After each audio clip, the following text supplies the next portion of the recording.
This clip's brought to you by ServiceNow. AI is only as powerful as the platform it's built on. With the ServiceNow AI platform, your AI, data, and workflows all work together, connecting every corner of your business. To see how you can put AI to work for people, visit servicenow.com/AI-agents. Guys, you remember way back when, in January, Sinner lost to Novak in the Australian Open, and Sabalenka lost another Grand Slam final. It's like, God, will they be able to overcome this disappointment? Do you think they've overcome this disappointment, JW? I think our his and hers sunshine double winners looking pretty good now, all of 60 days later. We'll save this for later, but man, Novak Djokovic came out pretty well, huh? I just beat that guy on a hard court like 2 months ago. It's pretty good. But now Sinner and Sabalenka, man, not a lot of hangover after their titles in Indian Wells. That was very impressive on both counts. Yeah, and one thing I that just is screaming at me every match now. So, do we remember last year at the U.S. Open? I remember, going into the tournament, I was like, I think I like Sinner on a hard court, and then he kind of was struggling with a serve throughout that event, like kind of hovering around 50% first serves in, and then against Alcaraz, he served like right around 50%. Maybe it was 49, maybe it was 51 or 52%, but it wasn't high, and he got beat. And they made an adjustment after the U.S. Open with his serve and his toss and getting forward. He's serving, like his statistics on first serve percentage and holds, he's holding 2% more than he did all of last year, which was pretty dominant. 92% service games held to 94%. And listen, he's barely losing matches when he serves over 65%, which is a pretty heady number. The one exception being the Novak match in Australia, but it took Novak kind of converting break points at like a hero clip over like 50%, and Jannik going like 1 for 18 in break points. So like it was still most of the match. He was getting the most looks. He was protecting his serve probably better than Novak, but Novak is just Novak and knows how to get through matches. But it's weird to look at someone like a Sinner and go, I think he's improved since last year. And if you look at the serving statistics from the U.S. Open and later last year, there's a very, very clear statistical improvement on first serve percentage, first serves points won. And listen, when you're holding at a 92% clip and then all of a sudden you go up to 94, that's absurd. I mean, you return that well, like, and this is with a slow start, unquotes, to the year.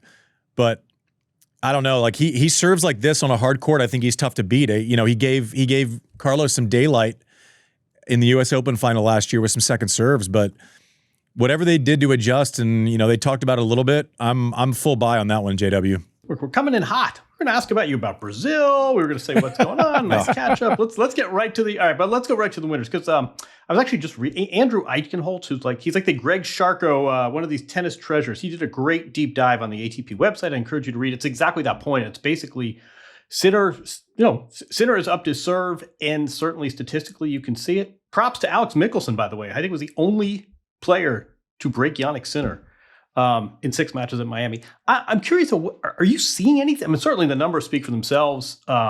He's serving at a higher clip. He has more aces. I mean, just look at it on a table. Are you noticing anything different we hear this all the time, right? Oh, I've got to go work on my serve, and they've really improved his serve. What does that mean materially? Here's what I see. At the U.S. Open last year, it felt like he was chasing his ball toss like out in front, right? And so if you're chasing your ball toss out in front, your trajectory is flatter, right? It's like a Scottie Pippen jump shot versus like a Steph Curry jump shot. So if you bring that toss back a little bit, then all of a sudden your net clearance is going to go up because you're hitting it here instead of already forward and down. I'm guessing there's some version of that, or it's causal, right? We fixed this and therefore it brought it back for a little bit. But at the U.S. Open last year, I felt like he was kind of searching and reaching out in front for his toss a little bit, and it feels like he's being a little bit more patient with going after it.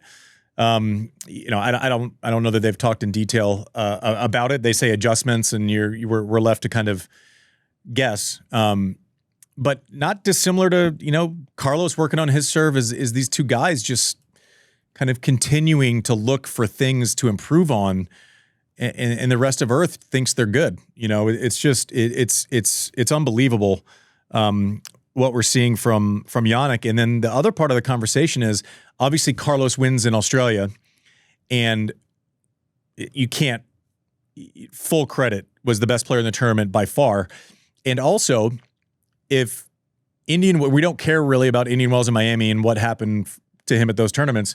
If he doesn't win Australia on the heels of Ferrero, and then that's a very different conversation if he loses one match in Australia. He didn't.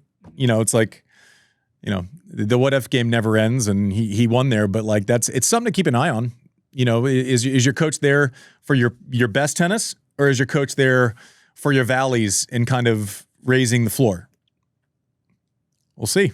It's an interesting conversation. Anyways. I mean, I think he made headlines this week for a new yacht, you know, and not for playing in the finals of a tournament. I love it for him. Yeah, the yacht looks sick, though. You know how good you have to be at tennis he's to still get ranked number one. You know how good you have to be at tennis for someone to give you a yacht?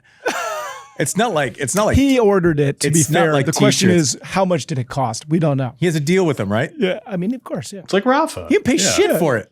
I mean, he ordered. We don't know if he didn't pay shit. He didn't pay for his watch either. No. Hey. No. You gotta love it as an athlete. The richer you get, the more free shit you get. There you go. Beautiful. Wait, isn't that, you want to take a detour? Isn't that one of the great ironies of life? We're all about detours. Let's not focus. Let's fucking get with it. Let's go. It's totally true. This reminds me of the, this is like the swag bag at the Oscars. Like, right? Does Michael B. Jordan really need like a new iPod? No, it's true. These players sort of, the more success they have, the less they have to take out their wallet. Let's go back to these two. So there are 1 and 2.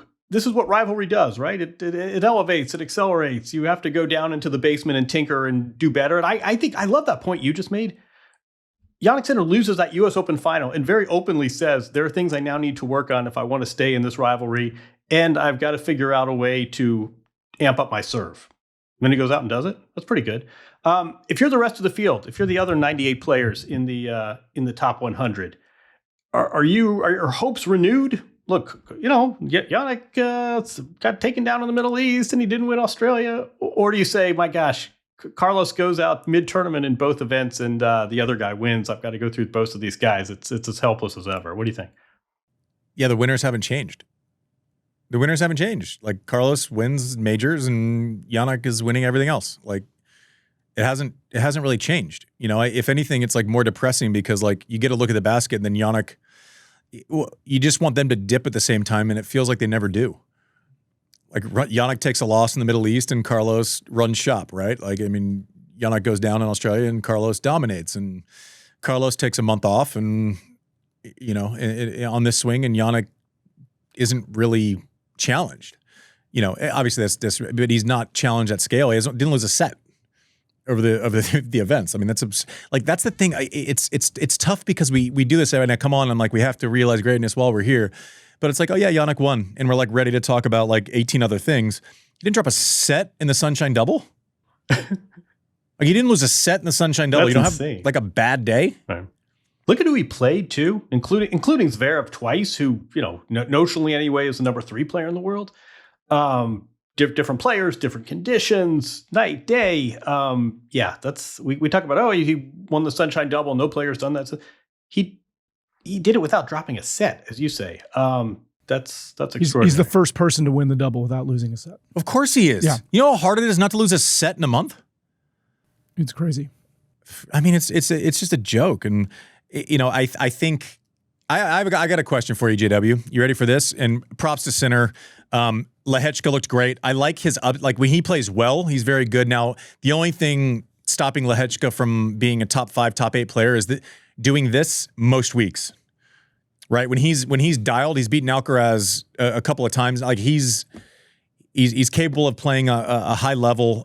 We'll get to winners and errors with some other players also, but I mean, his match that he played against Arthur Fils, I mean, 2-2, and Fils couldn't catch up to the ball. He was getting so frustrated during the match. Yeah, it would be too. Like, I mean, the guy just played start to finish to the point where he finishes the match and you're going, yeah, I know what Sinner is. And I'm going, but if he plays like that, is that going to? No. 4-4.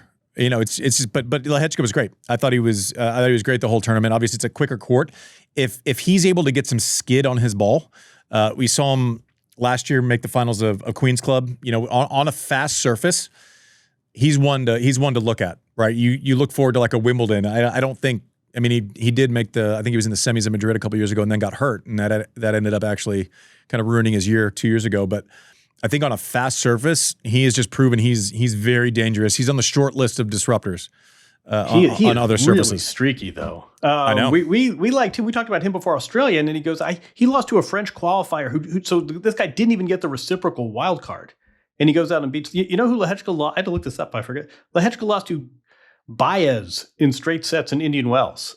That's not a win that usually augurs a final run at the very next tournament. This guy's really streaky, but when he's on, he's fantastic. And I think you're right. He really benefits from a faster court. I think also it kind of begs us to make the point again.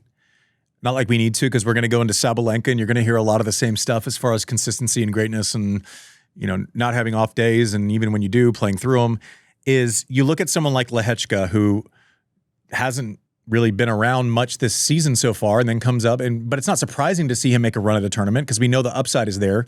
But like, if he was 2 or 3 in the world and he has the beginning of his year, we're going, oh, there's no consistency, right? You take Seb Korda, who I love, who played great in Del Rey and, you know, played great against Alcaraz, loses to a 19-year-old Spanish guy the next round, right? It is hard to kind of get that top level every day. And it's consistently proven by everyone else in the world except for these 3 or 4 players at a given time, right? It was like, oh, you know, Korda's amazing. Yeah, he is amazing. And also, it's fucking hard to go do it again the next day.